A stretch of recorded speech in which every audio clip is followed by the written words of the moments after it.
Muy buenas noches, tengan todos ustedes. Les habla Juan Guillermo Guerrero Méndez, 320-370-0091.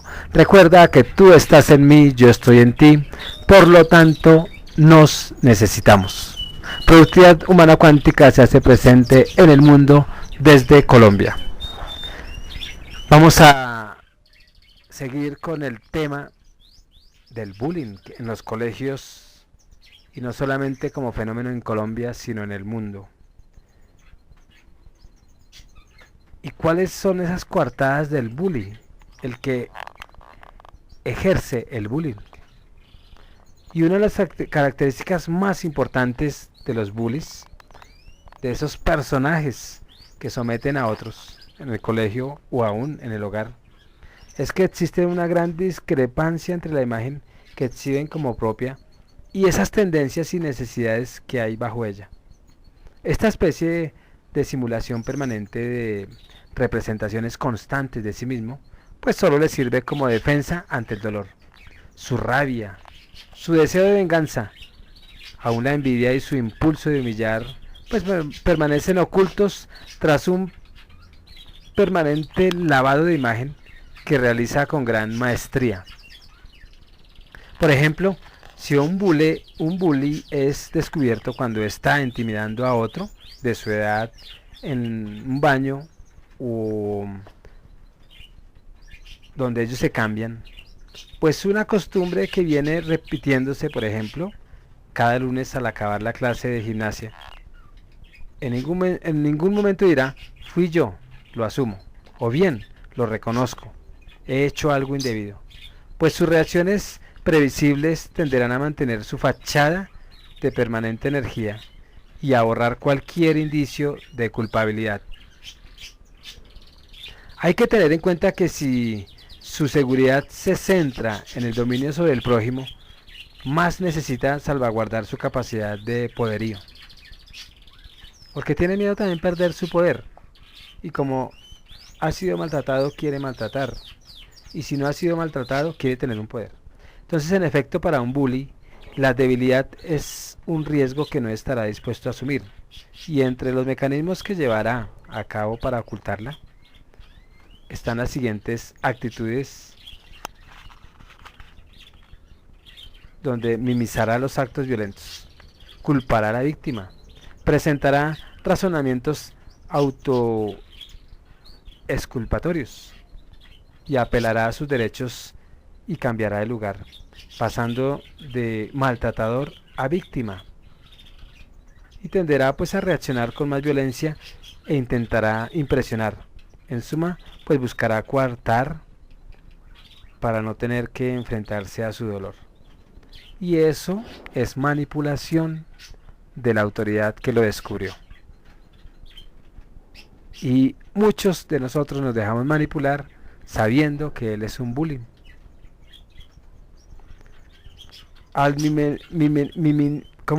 minimizar esos actos violentos porque lo encontramos infragantis, dirá por ejemplo que se trata tan solo de una broma o de un juego, y en ningún momento pues mostrará los hechos tal como sucedieron. Todo será distorsionado. No dirá que él era quien estaba haciendo daño, golpeando o humillando.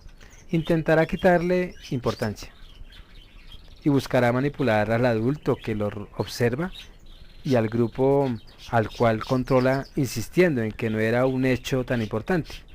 No hay que olvidar que la mayoría de los bullies pues tienen una gran habilidad natural para captar señales no verbales del interlocutor y cambiar rápidamente los argumentos de su discurso. Así que si no funciona esta táctica, no dudará pues por ejemplo en buscar otras formas de impresionar, y puede mostrar una gran falta de responsabilidad. Para el bully, los culpables siempre son los demás.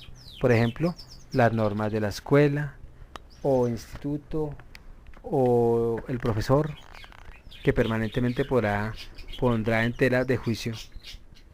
Si se trata de la víctima, pues él tuvo que actuar porque ella o él se lo ha buscado e intentará descalificarla.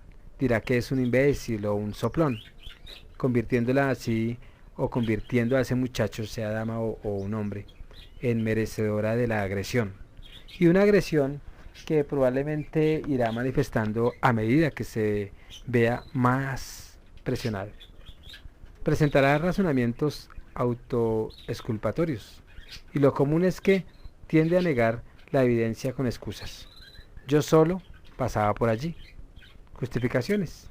Me limité a defender a mi amigo. O sencillamente mentiras. Yo no quería hacerle daño, pero él me obligó. Y a fin de convencerse de que no ha hecho nada por lo que debe ser reprendido. Entonces el último expediente defensivo de que no dudará en echar mano si las primeras excusas no le funcionan, pues será mostrarse como una víctima, para evitar las acusaciones, al tiempo que siempre puede culpar a los demás. Y también apelará a los derechos. Y cualquier argumento es válido para el bully, si lo que pretende es salvar su imagen, incluso se convencerá de sus propios argumentos sobre su derecho a decir lo que piensa, derechos a defenderse, etc. Es decir, se valdrá de un entramado de medias verdades, con el objetivo de confundir o de que nadie puede discutir quién protagonizó la agresión y decidió, por lo tanto, sobre quién deberá recaer el peso de la responsabilidad. Entonces cambiará también de lugar, pasando de maltratador a víctima. Y es común oír de boca de un bully que él no maltrata a nadie, sino que solo se defiende, demostrando de este modo que es él el amenazado. Es decir, justicia al justificar su maltrato como respuesta a una ficticia agresión propia por parte de la víctima. Y tal vez pues se quede ante otros adultos porque nadie lo comprende. Y sigue quejándose ante el menor, ante el superior, ante la autoridad, ante el adulto. Y como nadie lo comprende, entonces sigue reprochando la conducta de quienes en apariencia le dan la razón a la víctima. Probablemente reaccione en una carga excesivamente agresiva. Y otra de las posibilidades es que al ser reprendido, reaccione de un modo descontrolado. Para un psiquiatra muy conocido, Jorge Barudi, y la psicóloga Marjorie, pues algunos bullies pudieron haber comprendido durante los primeros meses de vida que agredir es el único modo de socializarse. Y haber reunido un apego, o haber tenido más bien un apego inseguro, pues los lleva permanentemente a interactuar de un modo ansioso y ambivalente, o bien de un modo huidizo o de rechazo. Entonces en el primer paso al que nos interesa, la respuesta es de cólera y algo frecuentemente en niños maltratados físicamente, pero hay más. La respuesta agresiva de estos niños y adolescentes pues suele ser más pronunciada cuando pierde el control de una situación, lo que les hará repetir el viejo modelo de dependencia y desconfianza. Sí, y repito, sí, y eso por más que el bully tenga apariencia de autosuficiente, no es justificable. Y en algún momento mostrará su fuerte necesidad de impresionar. Por eso es que el bully hace cualquier cosa por un poco de popularidad, simplemente porque no es un líder natural. No es el chico al que todos escuchan porque cae bien, no es el más querido. Busca es como mecanismo de defensa tener un reconocimiento, a gritos, ¿no? Tampoco es el niño inhibido que nunca es escuchado y del que se evita su compañía. No es el pesado, ni el gracioso, ni de la clase, de la misma clase. Él quiere ser ese gracioso, ese famoso, ese reconocido. Entonces el bully es el que al principio se confunde con la mayoría, pero a diferencia de otros, él desea protagonismo y lo hace impresionando, con la fuerza, ¿no? Con la grosería, con el maltrato. Entonces es importante que los padres expliquen a los hijos que este es uno de los motivos de los bullies, que desean aparecer como alguien asombroso y popular.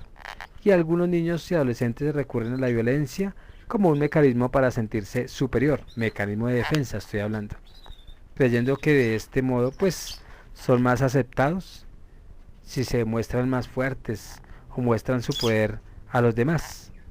Por ejemplo, si parecen duros, indiferentes, si ignoran a sus compañeros, si los desprecian, si les buscan defectos para criticarlos o estropean sus cosas, se burlan de ellos o los aíslan, es suma si no son como ellos que están equivocados.